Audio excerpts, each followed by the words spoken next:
Saya adalah Ketua Wilayah Rohani Santo Mikael, Paroki Bunda Teresa, Kalkuta, Gria Paniki Indah. Kehidupan kekatolikan saya itu berawal dari 28 tahun yang lalu, di mana saya menikah dengan Octaviana Lucia Supit, yang saat itu istri saya beragama Katolik dan saya waktu itu beragama Kristen Pantekosta. Saya dalam perkenalan dengan istri saya memang dari awal saya sudah punya niat dalam hati saya, siapa saja yang jadi pasangan hidup saya akan mengikuti agamanya. Dan syukur pada Tuhan, pasangan hidup saya beragama Katolik. Dan kisah hidup saya untuk menjadi orang Katolik itu bukan gampang juga. Seperti yang kebiasaan orang pindah menjadi Katolik dan tidak berkembang. Niat saya waktu itu untuk menjadi Katolik, benar-benar Katolik, mengerti Katolik, tahu Katolik itu apa. Dan saya bersyukur pada waktu itu saya sering sharing dengan Pastor Berti Imbar, yang pada waktu itu beliau diakon di Santo Yosef Pekerja Kleat, dan saya sering sharing sama beliau, dan di situ saya merasakan memang benar-benar saya ini terpanggil untuk menjadi seorang Katolik. Dalam keseharian saya, walaupun saya belum masih posisi tunangan sama istri saya sudah aktif. Jadi aktif di gereja, aktif di wilayah rohani. Sampai satu ketika saya ingat istri saya sudah masuk gereja pagi, yang biasanya kami masuk jam 6 sore, dia sudah masuk pagi. Karena saya sudah punya niat, saya pergi sendiri ke gereja. Dan ini lebih menguatkan saya. Memang pada saat saya di gereja, saya sering merinding. Suasana baru memang saya alami, saya rasakan, dan benar-benar saya boleh dimampukan. Tentunya bukan kekuatan dan kepintaran saya dimampukan oleh Roh Kudus yang mengantar saya. Dan kalau mau dilihat-lihat, banyak kawan-kawan saya, kok kamu bisa pindah Katolik? Saya cuma memberikan satu jawaban singkat, yang mana saya bukan pindah, saya kembali. Dan memang puji Tuhan, dalam kehidupan kekristenan saya sebagai seorang Katolik, banyak sekali memang tantangan, dinamika yang harus saya hadapi pada waktu pembelajaran untuk menikah, pembekalannya. Ya, saya waktu itu belajar sama Pastor Wens Mawikere, dan di sana bukan cuma belajar, di sana saya sisihkan, saya curhat ke pastor, yang mana pastor, saya ini bukan orang Katolik, tapi saya punya niat untuk menjadi orang Katolik. orang tua saya tidak setuju. Jadi pada waktu itu Pastor Wens juga memang memahami saya, dan Pastor Wens sangat support saya karena memang pengalaman selama pembekalan itu saya dan istri saya tidak pernah terlambat. Jadi selalu hadir dalam pertemuan. Karena Pastor Wens ini disiplinnya memang luar biasa. Jadi kalau jam 3 sore itu beliau sudah buka pintu. Begitu kita masuk langsung ditutup, dikunci. Jadi ada pasangan lain yang terlambat sudah tidak bisa masuk lagi. Jadi itu luar biasa. Dan memang tanda-tanda yang sangat membantu saya, spirit saya untuk mau memang betul-betul menjadi Katolik sejati, di mana saat saya dipermandikan, kemudian pada malamnya ada misa di wilayah pemekaran yang membawa nama baptis saya. Jadi terbentuklah wilayah pemekaran menjadi Santo Yakobus. Pada waktu itu nama baptis saya Yakobus.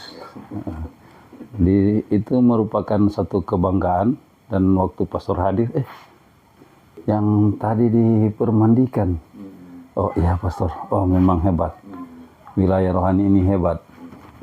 Walau hanya sekejap saya aktif di wilayah itu, karena saya harus pindah dekat tempat kerja. Saya juga pada waktu itu memang bergaul dengan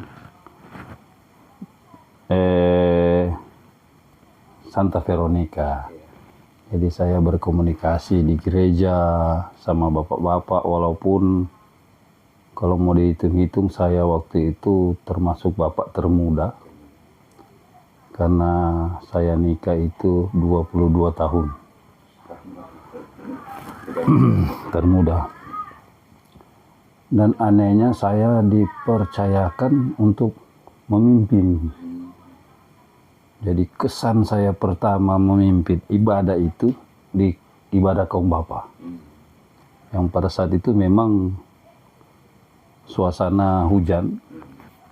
Jadi mungkin hanya saya yang berkeringat. Bapak-bapak yang lain iya, berpangku tangan kedinginan, hanya saya berkeringat. Itu memang yang tidak bisa hilang dari memori saya, kesan saya. Dan setelah saya belajar, saya mencoba untuk lebih memahami ke dalam Katolik itu. Memang tidaklah mudah. Saya sering sharing sama rekan-rekan Bapak, bagaimana perjuangan mereka. Ada juga beberapa Bapak yang sama seperti saya, mereka berjuang. Dan memang puji Tuhan, satu juga kesaksian saya, betapa Tuhan mencintai saya, di mana tak kala ini memang kesaksian yang sampai saat ini saya belum tahu apa maknanya. Suatu ketika saya dan istri saya masih tinggal di rumah orang tua saya, yang walaupun mereka tidak senang karena perlakuan saya dan istri saya ke orang tua baik, karena belum punya rumah dipanggillah kami berdua untuk tinggal di rumah. Suatu ketika saya memang sakit. Pengalaman saya ini memang saya sempat cerita ke teman-teman dekat saya sakit, terus ada yang menjemput saya. Jadi ada 2 orang menjemput saya. Saya nak kenal. Nak kenal. Jadi satu pegang tangan kanan saya, satu pegang tangan kiri saya, terus saya terangkat, tembus loteng atap. Udah bayangan itu. Iya, tapi saya bisa lihat saya lagi tidur sama istrinya. Terus diangkat sampai ke satu gerbang, ada gerbang itu. Di situ ada antrian panjang. Terus ada orang yang kayak mesbah begitu. Jadi tapi mejanya batu. Ada pegang buku besar. Saya juga nggak kenal orangnya. Di waktu itu setelah giliran saya dibuka, dicari-cari. Katanya nama kamu belum ada di sini. Jadi kamu harus balik. Terus kita tanya, kenapa kok begitu? Karena ada sesuatu yang dia mau perbuat penganut hidup. Dan itu memang terngiang yang sampai saat ini. Apa yang ingin dia perbuat dalam hidup saya. Dan waktu itu saya terbangun langsung sembuh. Jadi posisi saya sakit langsung sembuh. Saya beraktivitas sebagaimana mestinya. Saya beraktivitas di kantor. Dan memang setelah istri saya melahirkan anak yang pertama, umur 3 bulan kurang lebih itu, saya ingin mandiri. Tinggallah di kompleks perumahan Poli Indah dan di sana saya bergaul dengan umat di Veronica. Dan 7 tahun berselang ini saya pindah menetap di Gereja Peniki Indah. Dan pertama saya datang ke sini, saya langsung cari tahu gerejanya dulu, gerejanya jam berapa. Waktu itu saya sempat naik InDrive yang Katolik, tinggal di GPI. Beliau bilang, boleh bergabung di gereja. Cuma gereja sementara pembangunan. Tapi bangunannya sudah jadi, tinggal kecil-kecilnya. Dan waktu itu memang atas desakan juga BTN, yang mana kita harus menempati, kalau enggak mau dicabut subsidinya. Itu memang jalan di sini masih bapis CPC, jadi orang kalau ke gereja pakai slop, sepatu nanti pakai di gereja. Itu kilas baliknya. Dan memang saya berusaha untuk memang selalu aktif dalam kegiatan di gereja maupun di wilayah rohani. Yang waktu itu kami masih dalam wilayah rohani Ursula. Jadi masih besar waktu kita datang ke GPI masih Ursula. Baru 2 kali ikut pertemuan ibadah wilayah rohani Pemekaran. Jadilah ke Athanasius. Athanasius juga Pemekaran lagi. Jadi Mikael saat ini. Dan memang puji Tuhan, kalau untuk kehidupan saya memang khususnya untuk ekonominya memang saya merasa memang begitu banyak berkat Tuhan. Kalau mau dihitung gaji, pendapatan, kalau mau dihitung masuk keluarnya, saya nggak bisa ambil rumah. Karena untuk kehidupan sehari-hari nggak cukup. Jadi saya nggak bisa ambil rumah. Namun memang pertolongan Tuhan memang ajaib. Di saat kita butuh, ada saja yang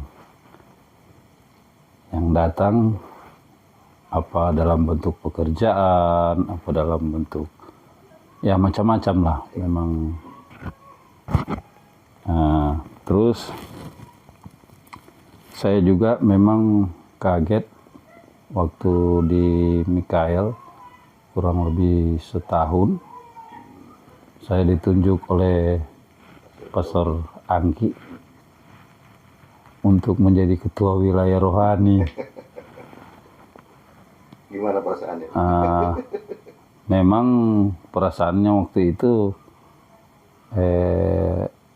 saya dalam hati kecil saya ingin menolak sebenarnya, tapi saya teringat kisah saya yang kemarin itu. Saya berpikir bahwa oh ini toh, jadi ada sesuatu yang dia akan perbuat bagimu. Jadi terpikir oh ini toh. Jadi walaupun saya kurang tangkap Pastor P perkataan karena cuma sekilas juga itu. Waktu itu ada perayaan pesta pelindungnya wilayah rohani. Apa itu? Santa Maria. Iya di situ. Terus beliau langsung ada Mas juga. Beliau langsung todong saya. Cuma satu yang memang saya minta Pak Tuhan bahwa mampukan saya. Pastor tunjukkan tidak Iya. Tuhan mampukan saya. Cuma itu yang saya minta. Karena memang di perumahan ini beda dengan kita menuntun, membimbing di kampung. Iya. Kalau di kampung satu versi pasti. Tapi kalau di perumahan begini ada berbagai latar belakang, suku, budaya. Jadi memang kompleks. Jadi tantangan saya dalam wilayah rohani ini memang boleh dikata menantang, dan saya memang berkeinginan untuk mencoba satu dulu hal yang kecil, sama dengan Mas bilang tadi, hal yang kecil saja dulu. Kita ingin menyatukan dulu dalam hal ini persepsi, karena memang apa yang kita buat baik di mata orang lain belum tentu baik. Apalagi kita buat jahat. Lebih lagi. Jadi saya berpikir begitu. Harus orang tanamkan pada orang pediri bahwa tugas ini tugas pelayanan, bukan tugas jabatan. bukan pekerjaan. Iya, bukan tugas pekerjaan. Saya sering bilang bahwa kita harus mengolah wilayah rohani ini beda dengan orang mengolah suatu perusahaan atau institusi. Dalam hal pertemuan, kita tidak bisa memaksa orang. Tugas kita hanya mengajak. Jangan bosan-bosan mengajak. Karena kita juga wajib mengajak. Kalau kita sudah mengajak, ini bagaimana orang perpanjangan tangan dari pastor kan. Jadi tugas pelayanan ini memang menantang bagi saya. Harapan-harapan saya ke depan untuk pelayanan ini, saya memang ingin wilayah rohani di Santo Mikael ini satu tali persaudaraan terasa aman, nyaman. Dalam hal ini, apabila satu anggota sakit, pasti semua akan merasa sakit. Dan itu kami coba praktekkan dalam kebersamaan orang yang berbagai kesibukan. Jadi kita bersyukur yang kita lihat selama ini ada perkembangan. Dalam pelayanan di gereja, itu orang itu so di lektor, so di kantores, so di tata laksana, masih banyak yang duduk lagi di itu tandanya itu persaudaraan itu so muncul. Iya, solid. Walaupun kami di wilayah rohani Santo Mikael itu 17 kepala keluarga. Harapan saya memang hanya itu, saya ingin membuat setiap anggota wilayah rohani itu merasa bersaudara. Merasa bersaudara. Karena dengan orang tumbuhkan tuh rasa bersaudara itu, yang pasti tidak ada iri, tidak ada dengki. Jadi kebersamaan orang jaga. Kita cuma mengajak, joh daya ibadah. Jadi kita nyenak bilang mau, wajib terompi ibadah. Iya, Pak. Jadi itu kita pakai prinsip seperti itu. Dan memang kita selalu mendoakan. Saya sering bilang ke seksi liturgi, kalau boleh itu doa umat selalu mendoakan itu terompe saudara-saudara yang belum bisa bergabung. Iya, yang walaupun kan orang nggak tahu apa yang mereka menjadi halangan. Jangan orang mendikte orang yang mana dia pemalas, tapi orang ingin tahu dia sementara menghadapi pergumulan hebat. Itulah. Dan memang kita juga ingin menumbuhkan dari antara kami wilayah rohani, boleh nak malu-malu bercurhat.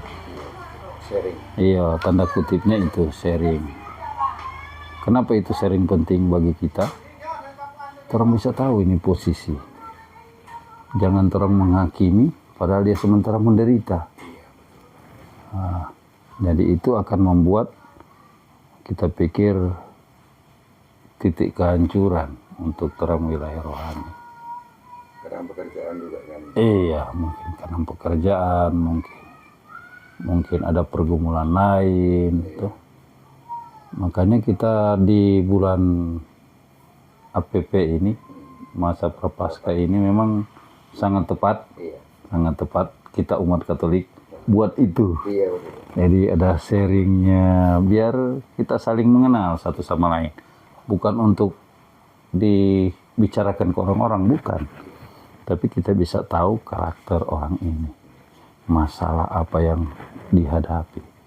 Dan menurut Pastor Angki kan harus orang rangkul tuh umat. Jadi orang berusaha untuk menciptakan ini umat rasa ingin berkudapa. Cuma bagaimana DP caranya, nah itu yang orang akan putar otak untuk itu, mencoba.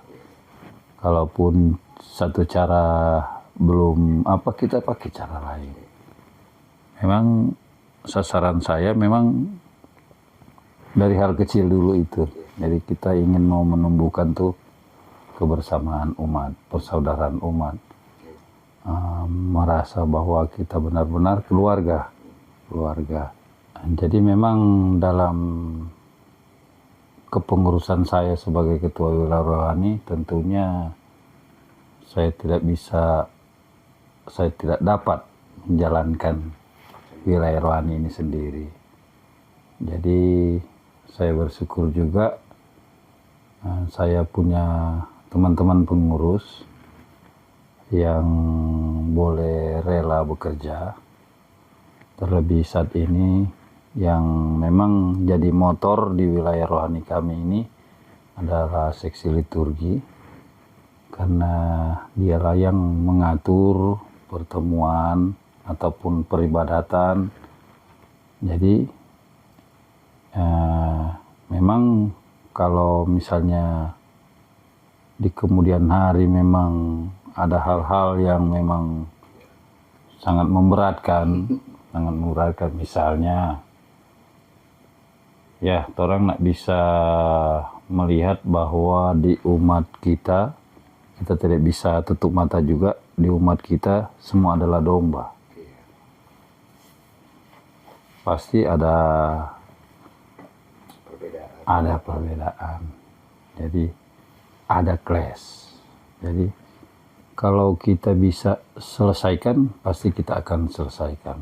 Kalau enggak, Tapi kalau tidak bisa dapat diselesaikan, ya kita ke pasar paroki pasar paroki tentunya. itu juga umat. Iya, karena memang pasar paroki ya adalah yang punya umat. Jadi kita pengurus wilayah rohani hanyalah perpanjangan tangan dari Bapak Pastor dalam melayani.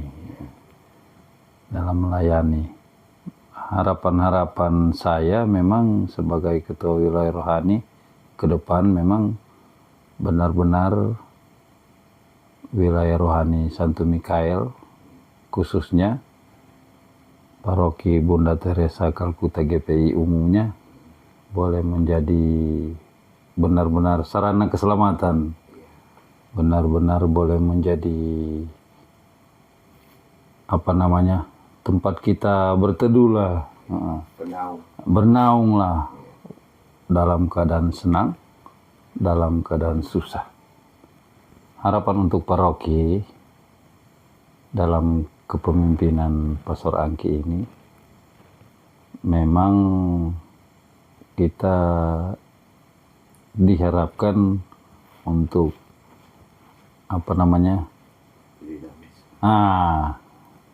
dinamis. Kita diharapkan untuk memang benar-benar menunjang program-program kerja yang sudah terbentuk oleh umat dan Pastor Angki sendiri. Dan memang harapan saya memang ke depan kiranya dalam kepemimpinan Pastor Angki ini, paroki Bunda Teresa Kalkuta ini benar-benar bersinar. Paroki Bunda Teresa ini benar-benar maju. Tidak juga dalam internal kita paroki, tapi itu bisa dilihat oleh umat lain, seluruh umat di Keuskupan Manado.